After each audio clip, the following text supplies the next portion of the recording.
What's your plan? What are you doing next? What are you doing What are you next? You doing should know next? by now. You should know by now. What are you doing next? What's your next? plan? You should know by now. What should you know by now? Do you ever feel like everyone else got the manual for life except you? Your 20s aren't a straight line. They're messy, uncertain, quietly overwhelming. This is Lost in Your 20s, a podcast about uncertainty, identity, and real stories from people learning how to live, not to survive.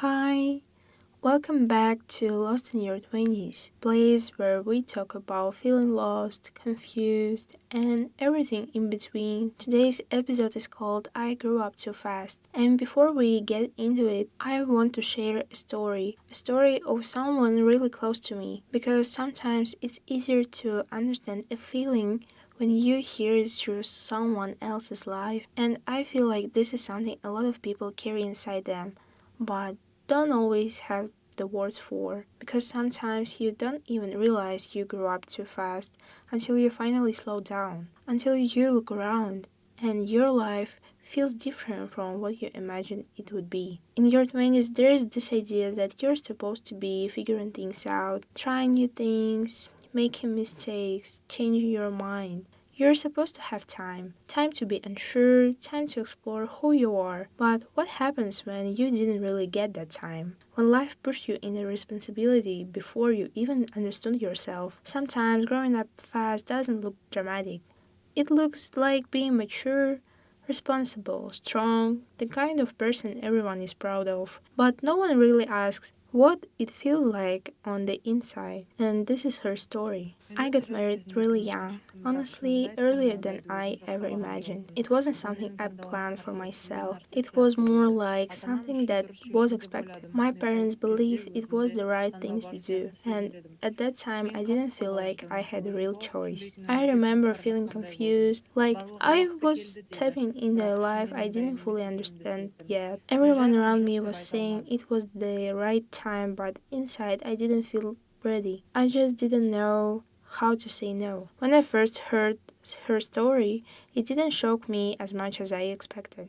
And that's what scared me, because stories like this aren't rare. There are so many people living lives that were decided for them. By family, by expectations, by culture, and sometimes saying no doesn't feel like a real option. Sometimes no feels like losing everything, so you say yes, even if you're unsure, even if you're not ready. And from the outside, everything can look completely normal, even perfect, but inside it can feel like something doesn't belong to you. Later, she told me something else that stayed with me. I always thought I would go to university, I had plans, I had things I wanted to do, but after I got married, that just disappeared. It wasn't even a discussion, it was just understood that I wouldn't go. And at first, I tried not to think about it too much, but later, I started noticing it more, seeing people my age studying, moving to new cities, talking about their future, and I felt like I skipped something important, like a part of my life just never happened. And I think this is the part that people don't talk about enough. There is something about having your choices taken away that changes you in very quiet way. Because it's not just about missing one experience, it's about missing the chance to ask yourself, what do I actually want? University isn't just about education, it's about independence, it's about discovering who you are. It's about being in a space where you're allowed to change, to try, to fail, to grow. And when that part of life is skipped, it's like a chapter of your story was never written. And I think what people don't talk about enough is the feeling of missing out. Not in a loud, obvious way, but in small moments. Watching other people your age go out, make mistakes, figure themselves out, while you're already dealing with responsibilities that most people don't face until much later. And you tell yourself it's fine, that this is just your life, that you should be grateful, and maybe you are, but that doesn't stop the question, what if things were different? And then life changed even more for her. Becoming a mom happened really fast for me. And I love my child more than anything, but at the same time, it was overwhelming because I was still trying to understand myself. I didn't feel like I had time to grow into who I wanted to be. I had to be strong immediately, and sometimes I still wonder who I would be if my life went differently.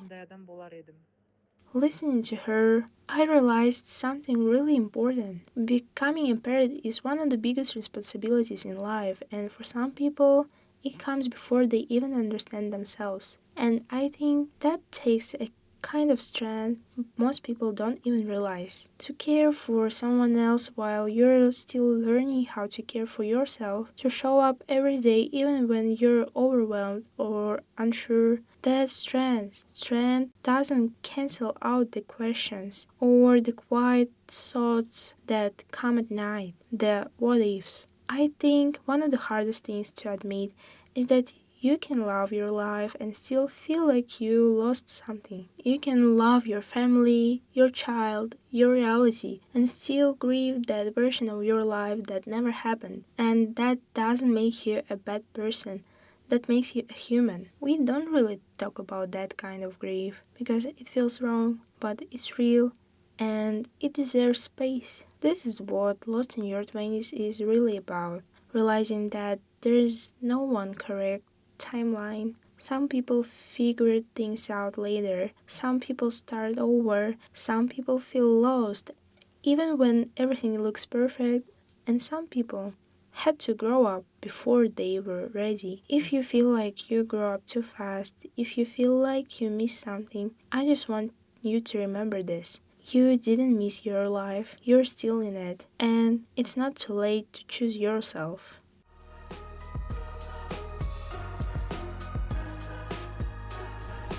You've been listening to Lost in Your 20s, honest conversations about growth, doubt, and becoming.